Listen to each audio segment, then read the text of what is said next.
This is the first time, Mike, we've done the whole show with the windows open the whole time. You notice? First time. Can you tell the difference? No. It sounds better. Yeah, it sounds better. Today was a good show.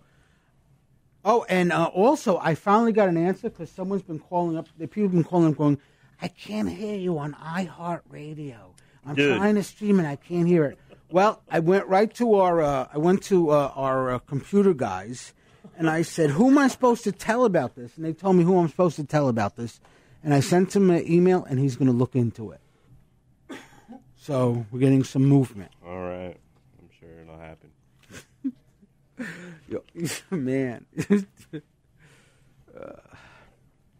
We can't go to the movies because I'm going to the dentist. Oh, yeah. Are you looking forward to going to the dentist? I talked to Joe, and Joe's had the same thing done. I talked to him this morning before the show, and he made me feel good because he said, oh, yeah, I've done it. It's no big thing. And then at the end of the show, I said to him, well, exactly how many days am I not going to be able to talk right? And he was like, you mean they're not doing the whole thing in one day? And I said, no. Seriously, isn't it good? Yeah. The whole thing, you're going like 4 different times for a bridge, right? No, I'm only going 2 times now for the bridge. But you went there once before, right? Are you having to pay each time? Yeah. Now, they pulled some teeth. They pulled some teeth. That was $25. Wait, the very first time, what happened? I had a broken tooth, so they took the tooth out. Then they had to pull another tooth. Why did they have to pull another tooth? The fang. Because when they were there, they said, "Oh my God, there's a tooth here on your right that's just horrible." I said, "Well, pull it out." But you went there because your tooth was hurting, or for a cleanup, or a checkup? I cracked my tooth in the front. That's right. Oh yeah, you fell somehow mysteriously. Yeah. You hit the coffee table, isn't that correct? Yes, and so I went there, and then he said to me, you know, you have really good insurance. Well, actually, he said to me, si, senor, you've got really good insurance. Oh, look at the white guy in our house. We can fix all your teeth really good, man. This is just like when you go to Tijuana and they try and sell you things, Dominic. Chiclets, gum. We fix all your teeth. Very nice. A white guy with insurance. You got very good insurance. Clear my schedule, Lupita. That was your mistake. You should have just got your tooth that was broken fixed and ran he from the did place. all those things, and then he said, then we had a whole schedule of stuff he was going to do. And then he came to me like 2 weeks ago and said, oh, your insurance is filled up, man. I said, but you still didn't fix you said I need the bridge there. You still didn't do this. Sí se puede. We could do the bridge, but, your insurance is full up. What should we do? I said, well, how much is it going to cost? He said, $2,000, man. You sound like El Guapo in Three Amigos. I said, $2,000? He goes, yeah. I said, oh, I can afford that. And he said, what? You said you can't afford it? Your dentist sounds like Cheech Marin. We could afford it. Okay, man, I'll fix your teeth. What's a plethora? We don't have laughing gas, but take a snort of this cocaine. No, marijuana. Orale. We don't have laughing gas, but we have this kind of smoke, man. When you smoke this, you let me drill all your teeth. Very good, man. I'm going to make a prediction. Jamaican. 6 months from now, Dominic, you're going to have dentures just because of all this. Polygrip. Well, I got to tell you, man, I didn't realize, but I had to cancel going to the movies with Vince. And then, bastard. Then I'm getting these messages from some of my friends that want to come over. Some of these chicks want to, when they come over, they want to fool around. I can't tell them I can't fool around because my mouth is all screwed up. Oh, Jesus Christ. Just have them do stuff to you, dude. Just lay back and be like, oh, I'm hurt, I'm honey. not like that. I'm not selfish lover. Well, I'm not a selfish lover. When I have a good-looking chick, I don't let her do everything to me. I do everything to her. You're in a precarious position, though. I know. Because my teeth. If they love you, they'll want to, make you happy. Oh, God. So I listened to yesterday's 5 After. It was really good. But every 2 minutes, you have Vince going, let's do it again. Well, I mean, I don't want to rehash, but yeah, I listened to it again, and yeah, you know what? It wasn't bad. I think you were just in kind of a sour mood, Vince, or just tired. Who, me? Sour? Overly tired. We just find out how really Vince feels about Marshall, and it isn't good. No, okay. Oh, no, that's Marshall, not true. He loves Marshall, but it pissed him off that Marshall talked in the beginning of the show. It pissed you off, right? Well, he threw me with are you going to go to bed or watch the debate question, which is interesting to no one, not even me. I found it fascinating. Just stop worrying what's interesting to people. If you just be real in yourself, people will find it interesting. But you know what I find interesting is that Vince comes in with this little plan. Here's my plan on 5 after. Bleep. No. One big giant 4-minute bleep. You think Marshall listens to this thing? Do you think Marshall listens? Let's see if Marshall listens. Okay, I don't think he can turn on a computer. If he's not on it, he doesn't listen. Trust me. When Marshall does the news and there's like a baby seat recall or whatever, and he'll be like, for more information on the recall, go to ArmstrongGettyRadio.com. He doesn't email me the link. He gives me a piece of paper with the link on it. So I have to type in each and every letter, like www.babyrecall.gov. And it's like, dude, just email me the link. But you know what? I don't think he uses email. What? I showed him how to email a link. Yeah. And I mean, my lesson was fairly quick, but Jesus, dude, if you can't copy and paste, dude, if you cannot copy and paste, I don't know what's help you. It's like when people call in, Dominic, and this happens. When people go, blah, blah, blah, I want to tell Armstrong Getty, blah, and I'm like, you know what? Can you just send an email? We're on something else right now. And they would be like, well, I don't have a computer. What the hell, dude? I mean, it's 2012. I know. Get with it. Well, you know what's really funny is I got to stick up for Marshall because I have to tell you, when you taught me when I first started working here, you are one of the lousiest teachers. Mike, this is the way he teaches things. Okay, go over here, you push this, you push that, and then to get this sound, you click over here, pull this down, and do that. And I'm like, huh? That is BS, dude. But now I find out BS. That is when Vince hated me. So you can imagine how he was trying to take time to teach me to do things right. Mike, were you skeptical of Dominic at first? Be honest. At first, yeah, but you picked it up pretty quick. Wait, what did you think? Well, no, I just was very curious how computer illiterate you were. I just thought... No, I'm pretty literate. It's just that, I have found that the more computer illiterate you are, the less work you have to do. Oh, there you go. Mission accomplished. Yeah. Because you still have yet to do a best of. I still do the podcast. I do all the stuff that I used to do, plus a few duties of Scott's. Yeah. And you've taken over a few duties of Scott's, but it was like I was already doing a lot, and now I'm doing even more. But you're enjoying yourself more, right? Oh, screw. Well, maybe if. But anyways. God. Okay. I know nothing about that. I know nothing. So Marshall called me over there before, because today on the show, Vince, we had a state senator on, and he was talking about something about a story. So I wrote the story up on a piece of paper. I wrote what Marshall should read, like, today we had state senator, blah, blah, blah. And I put a spot there where put run clip here. Right. And then I wrote, and the senator went on to say blah, blah, blah. So I gave it to Marshall. I go, okay, now just got to, if you can write better, fine, but I just give you an outline. So then he goes, okay, well, Vince has got to cut me the clip and all this.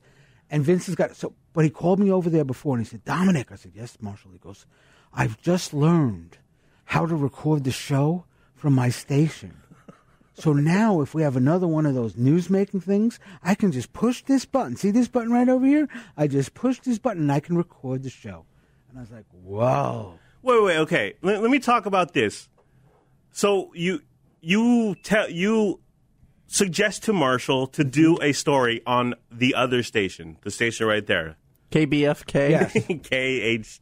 Or whatever you like to call them. Yeah, on the other. Our rival station. Right. In the hopes that what? People will be like, oh, Ted Gaines was on Armstrong Getty. I'm going to listen to Armstrong Getty. Yes. That is complete BS. That never happened. That will never happen. Of course it does. BS. First of all, people think Armstrong Getty. I haven't heard them recently. Let me go check them out. No. That's exactly what it is. That my never God. happens. They're having interesting guests on No promo has ever Armstrong happened. Getty. It has ever been successful. Yeah. What are your facts, man? Just because you talk loud doesn't mean you have facts. That's do you have facts on your side? Yes, I do. Get the hell out of here. I do. You know what? Have you dealt with the radio consultants who tell you all these things? No, but you have, right? It's proven that when Rush Limbaugh says, we'll be right back, right, his ratings fall a little bit. Okay. Because people, as soon as they hear the words, we'll be right back, they change their dials. Yeah. But if you just say, we'll continue, John Jones coming up, we'll continue, for some reason, people are dumb and they don't change the channel. See that? They have statistical proof. Okay, I completely believe you, Dominic, but that kind of crap pisses me off because it doesn't. That has nothing to do with quality of content. That has nothing to do with being interesting or compelling. It's a simple gimmick. And, honestly, there's a few stations around here who are kind of getting into the, let's do a bunch of gimmicks. Well, gimmicks. Okay, let me give you one thing. When I was program director, I found this out. When we used to take the breaks show starts at the top of the hour, and then we take the first break at 15, and we take the next break at 30. So that's how the clocks were made. And this consultant said, listen, if you take the breaks at 17 instead of 15, you might get some ratings points. And I says, well, how? Why? Okay, when they first started radio, this is how long it is in people rating shows. Yeah. When they first started radio shows, some of them were 15 minutes long. So they rated you in 15-minute increments. So you had a 15-minute. So in 1 hour, you get 4 times when you're rated. But if you hold it over to 17, and so you say, we'll be right back at 17, and the people change the channel at 17 or 18, you still count it as getting one full 15-minute share, and you get the second one, even though they only listen for 2 minutes. Now, if a guy can teach me that as program director, if they can teach me by moving my commercials around, I may get a couple of extra rating points, and I'm going to get like $10,000 for every rating point extra I get as a bonus as a program director. Michael, am I going to put the breaks at 15 or 17? 17. That kind of trickery, okay, seriously, witchcraft. It's trickery. It makes me ashamed to be in radio, dude. Like, put on a good show. And your audience will follow, and get some sponsors, and they will support your sponsors. Yeah. Well, Don't be like, let's move the clock over here, and let's tease this 9 million times. What if you put on a good show and use true? Right. That's what I'm saying. That's what I'm saying. That's what I'm saying. That's what I'm saying. Shut up. Right. But what? Okay, and you're making Marshall do more work for what? Leave him alone. He's crazy busy. Of all, stop telling people to do more work. First of all, you got to motivate people to want to work for you as a manager. You motivate them to you want to work for you. That's what you got to do. Bobby didn't do that. So, all right, never mind. What is there something else we can talk about?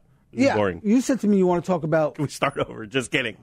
We're not going through this again. You ready for the opening? Wait. What? We have Chris Elliott next week, right? Oh yes, Chris Elliott. It's going to be good.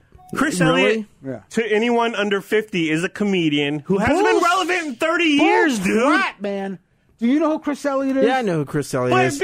Because he's a comedy geek like us, dude. But the regular people, everybody knows it. He had his own sitcom on Fox. Get a Life. I watched it. And how many years ago was that? About 5-6 years ago. Get the hell out of here. That was a long time ago. Wasn't that when Fox first started? But you were saying he's coming out with a book right now. That's fine, but he hasn't. So he's on for the book. We have people who aren't funny on for their stupid book. But you said, what's up? No, is his book about comedy, or is it something completely different? It's funny. It's an unauthorized biography. What about someone no one knows? We have his book in there. It's going to be funny. But you said something about John Travolta. You almost got him in a movie or something? Yeah, Mike, listen to this story. I was trying to point it out. He says he doesn't want Chris Elliott on because he's not hot now. He was hot years ago. We should have had him on years ago. Now he doesn't want him. So I'm making movies with my partner, and we're talking about people, and we're talking about actors we could use in our movie. And now my friend worked with Ellen Travolta, and she worked on Charles in Charge. That's John's sister? That's John's sister, yeah. So someone came to us, and there's people you can actually call that'll tell you things. Like, this might be inside movies, but it's kind of interesting, I think. If we put Troy Donahue in our movie, he's an old actor from the 50s, okay? I know from Greece. Okay. As for you, Troy Donahue. That's right, because you were Kaniki. If we put Troy Donahue in our film, we have an automatic sale to the Philippines. Right. Because in the Philippines, they have 2 television stations, and they only have 37 movies. And one of the movies is A Summer Place that starred Troy Donahue. This was in 1982, though, right? He is very, very big in Philadelphia, in the Philippines. Well, yeah, you get an A-lister and you get financing. So we hired him, and it went out in the press. You hired Troy Donahue? And we put it in the press. We had Troy Donahue. Poor Troy Donahue. Now, they're slumming it. We're shooting the film. Before we start the shoot, we're a week away from shooting the film, and the phone rings in the office one day, and the receptionist says, Dominic, got to take this. Hello, my name is Roger Santos. You had a receptionist? Yes. Sorry, start over. Go ahead. So I get a call from the Philippines. Okay. asking if they could buy the film before we've even shot it. Right. And I said, "Sir, we haven't even shot the film yet." He goes, "But we want to make sure we get the movie before the others because Troy Donahue is so big down here." So that's one of the. Being a producer, these are ways, like if the guy smokes cigarettes, I can get money from a cigarette company years ago. But you said you almost got John Travolta in a movie, or didn't? Okay, so listen. We got this movie, and someone... How did it turn into Troy Donahue? Someone suggests John Travolta.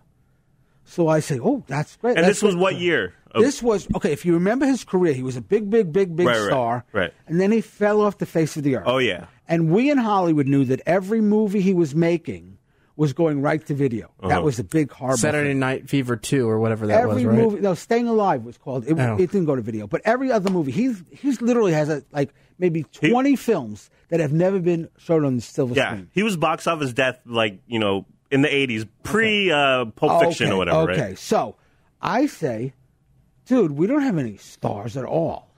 We might as well get John Travolta.